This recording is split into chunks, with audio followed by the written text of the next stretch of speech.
The Grand Tribunal chamber stretched across 3 kilometers of polished obsidian, its crystalline walls reaching toward a ceiling lost in shadows. Representatives from 700 civilizations filled the amphitheater-style seating, their varied forms creating a tapestry of evolution's countless experiments. The air hummed with translation matrices, and the subtle electromagnetic chatter of species communicating through methods humanity had yet to discover. At the chamber's heart sat the Council of Seven, the galaxy's self-appointed arbiters of civilization. The Veltar Primarch, its gaseous form contained within a shimmering force field, pulsed with indignant colors. The Krillian Overmind's mechanical appendages clicked against the judgment bench in rhythmic displeasure. Ancient and terrible, they had presided over the rise and fall of empires for millennia. Today, they would humble the upstart species from the third rock orbiting an unremarkable yellow star. "The charges are clear," announced Primarch Zethkalar, its voice resonating through quantum harmonics that made lesser species tremble. "The humans of Terra have violated 17 galactic accords, ignored 43 formal warnings, and demonstrated complete disregard for established interstellar law."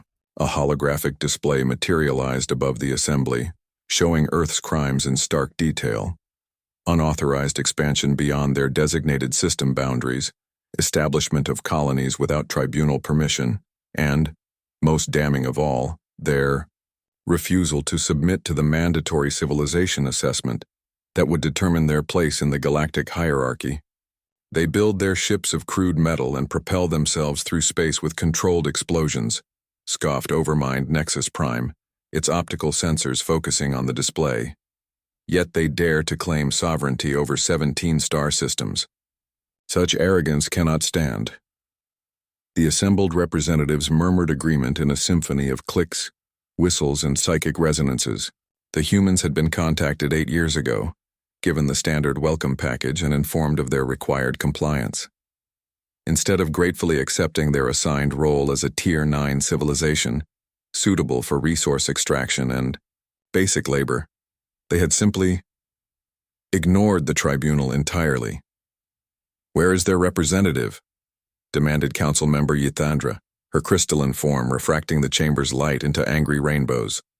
Surely they would not be so foolish as to ignore this final summons. As if summoned by her words, the chamber's massive doors groaned open. The assembled multitude turned as one, expecting to see a delegation of humans in their primitive environmental suits, perhaps accompanied by some desperate attempt at diplomatic immunity. Instead, a single figure walked through the doors. The keyword human appeared unremarkable by their species standards. Medium height, brown hair slightly disheveled, wearing what looked like casual civilian clothing. No environmental suit, no diplomatic regalia, no visible weapons or technology. He walked with the easy confidence of someone taking a morning stroll, seemingly oblivious to the 700 civilizations staring at him in bewilderment.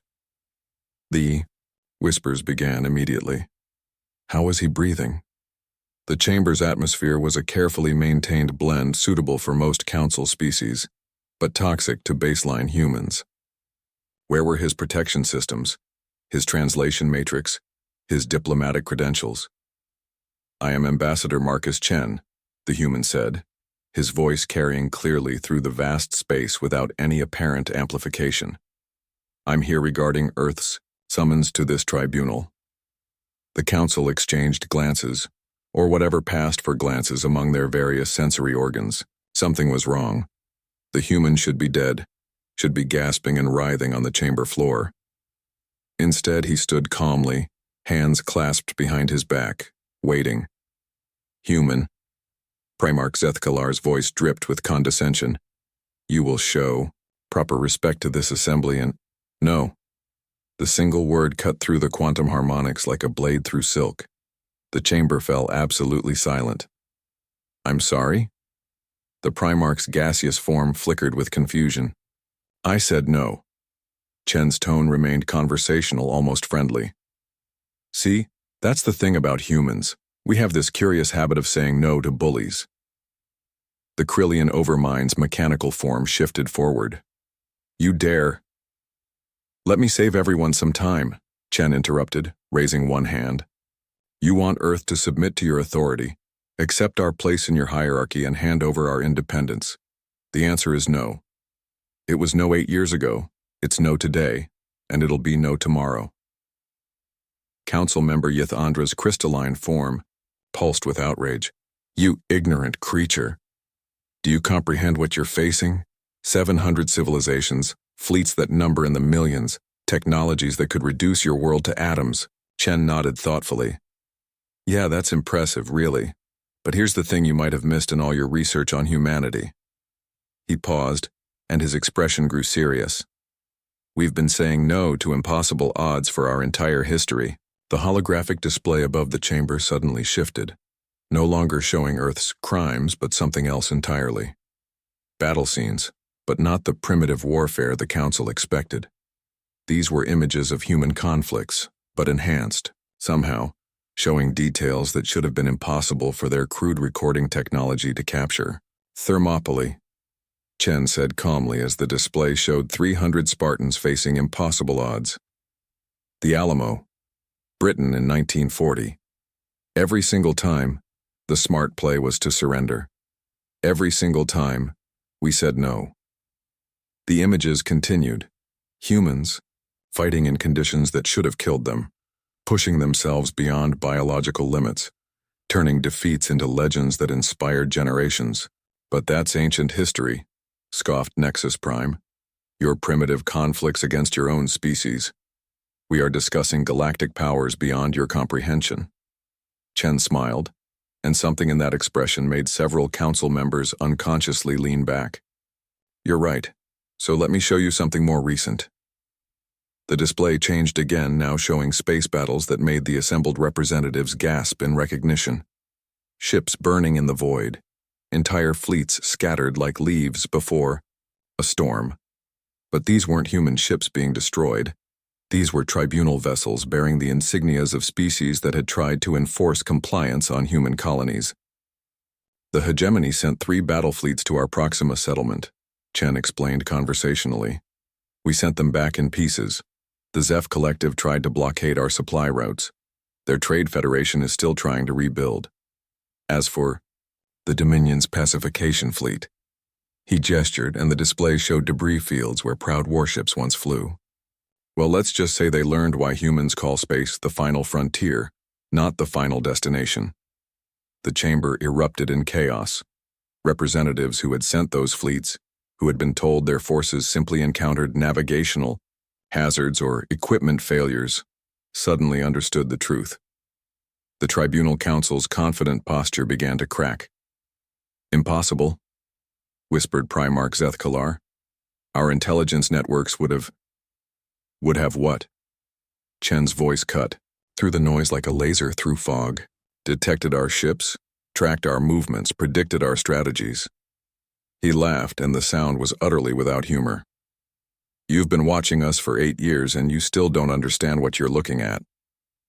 He gestured again, and the holographic display showed Earth itself, not the primitive blue marble the Tribunal remembered, but something else entirely.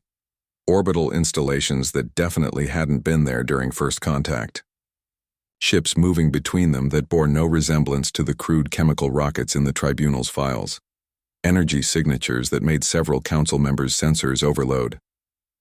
See, while you were debating our fate in committee meetings and filing compliance reports, we were doing what humans do best. Chen's smile turned predatory. We were adapting.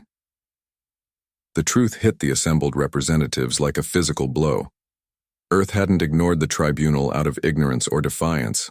They had dismissed it as irrelevant.